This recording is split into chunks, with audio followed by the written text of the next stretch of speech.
Northern Highlands girls lacrosse, Penn State.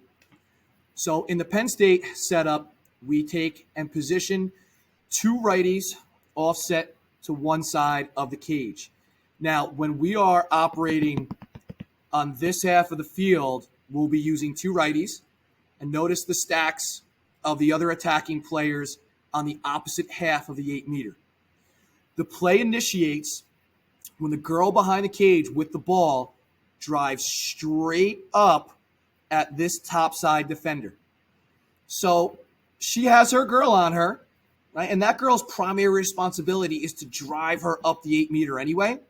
And what we're looking for the top side midi to do is drive down this way here. And what we're looking to execute is a flip pass from midi 1 to midi 2. So that exchange usually occurs right at the halfway point of the 8 meter. And when that happens, what we see is a little space that develops right in the middle of the 8. So now you got to be thinking, right, this midi here is now executed that flip pass right around this space. Midi 2 catches that ball and immediately cuts into the crease, looks to cross that midline and get a finish. We can also run the same play on the opposite side of the crease with two lefties, a lefty to lefty flip.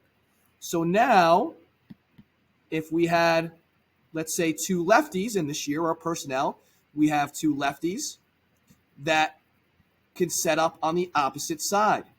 Same idea. This person drives up, second attacker drives down, or second person drives down, a flip pass, girl cuts inside. Once again, we get to the midline before we get our finish.